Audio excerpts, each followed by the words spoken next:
शतशृंगे महाशले गोलोके रत्नपर्वते विरजापुलिने रम्ये प्रणमामि विहारिणीम्। जय श्री कृष्ण दोस्तों, कृष्ण आस्था प्रमिला चैनल पर आपका हार्दिक स्वागत करती हूँ। और आज हम बात करते हैं पुरुषोत्तम महात्म्य के 28वें अध्याय पर। किंतु उससे पहले सहस्र नाम एक बार देख लेते हैं। पीनवक्षश्चतुर्बाहुश्चतुर्मूर्तिस्त्रिविक्रमः कलङ्करहितः शुद्धो दुष्टशत्रुनिबर्हणः किरीटकुण्डलधरः कटकाङ्गदमण्डितः मुद्रिकाभरणोपेतः कटिसूत्रविराजितः मञ्जीररञ्जितपदः सर्वाभरणभूषितः विन्यस्तपादयुगलो दिव्यमङ्गलविग्रह गोपिकानयनानन्दः पूर्णचन्द्रनिभाननः समस्तजगदानन्दः सुन्दरो लोकनन्दनः। अर्थात जिनका वक्षस्थल पुष्ट है, चार भुजाओं से युक्त है, राम, कृष्ण, प्रद्युम्न और अनिरुद्ध, ये चारों आपकी मूर्ति हैं।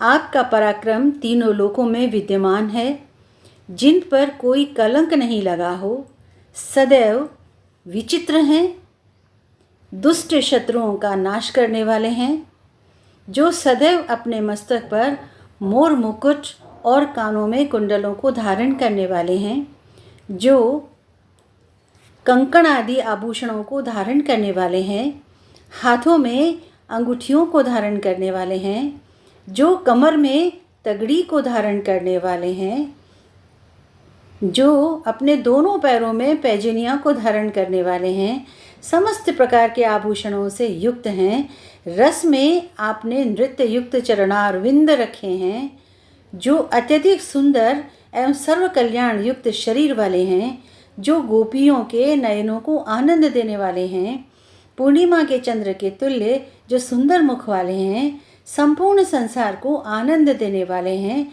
जो अत्यधिक सुंदर हैं, अर्थात जिनके रूप की व्याख्या नहीं की जा सकती, तीनों लोगों को आनंद दे देने वाले ऐसे गोपाल श्री कृष्ण को मैं सदैव बारंबार वंदन करती हूँ। अथ 28वां अध्याय। श्री नारायण कहने लगे कि हे नारद, इसके पश्चात वह अत्यंत दुखों को भोग कर बंदर योनि को प्राप्त हुआ।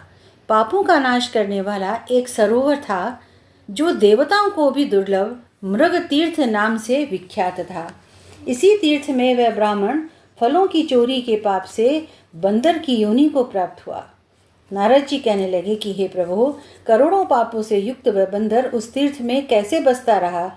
श्री नारायण बोले, चित्रकुंडल नाम वाला कोई वैश्य था, उसकी तारका नाम की स्त्री थी। इन दोनों में पुरुषोत्तम मास का सेवन करते हुए पूरा का पूरा पुरुषोत्तम मास इनका खत्म हो गया। पिछला दिन आने पर स्त्री सहित चित्रकुंडल ने अत्यंत प्रसन्नता के साथ उद्यापन किया और उद्यापन कराने के निमित्त स्त्री सहित वेद वेदांग को जानने वाले ब्राह्मण को बुलाया। हे नारद, वहाँ धन के लोभ से एक कंजूस ब्राह्मण भी पहुँच गया। तब उद्यापन समाप्त हुआ। चित्रकुंडल वैश्य ने स्त्री सहित ब्राह्मणों को अत्यधिक दान दे करके संतुष्ट किया, प्रसन्न किया, और बहुत सी दी हुई दक्षिणा से ब्राह्मण प्रसन्न होकर अपने अपने घरों को चले गए। उस ब्राह्मण ने इस धन को लेकर के पृथ्वी में गाड़ दिया। वहाँ पर उस लोभी ब्राह्मण ने पुरुषोत्तम महात्म्य के धन के लोभ से स्तुति की और पूजा आरंभ की। उसको देखकर पुरुषोत्तम मास की सेवा से प्रसन्न हुए। श्री पुरुषोत्तम जी ने लोभ की स्तुति थी, फिर भी सुन करके प्रसन्न हुए, जिसके फल से वह ब्राह्मण मृग तीर्थ को प्राप्त हुआ। वह तीर्थ जल वाला, ठंडी छाया वाला, मीठे मीठे फल वाले पेड़ों से शोभित अत्यंत सुंदर वन था। श्री नारायण कहने लगे कि हे नारद, जब श्री रामचंद्र जी ने समुद्र में पुल बांध करके रावण का वध कर दिया, तो रावण के मारे जाने से ब्रह्मा, शिव, इंद्र आदि सब देवताओं ने प्रसन्न होकर श्री रामचंद्र जी को वर मांगने के लिए कहा।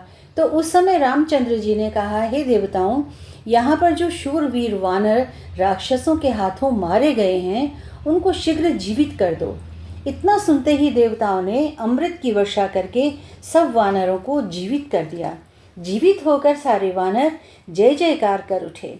फिर श्री रामचंद्र जी विमान में बैठकर चारों ओर खड़े हुए वानरों को कहने लगे, जहाँ जहाँ पर मेरे ये बहुत काल तक जीने वाले वानर बसेंगे वहाँ पुष्प फल वाले वृक्ष हो जाएंगे, नदी मीठे जल वाली हो जाएगी, शीतल सुंदर सरोवर होंगे। मेरी आज्ञा से तुम सब जाओ, तुमको कोई नहीं रोकेगा।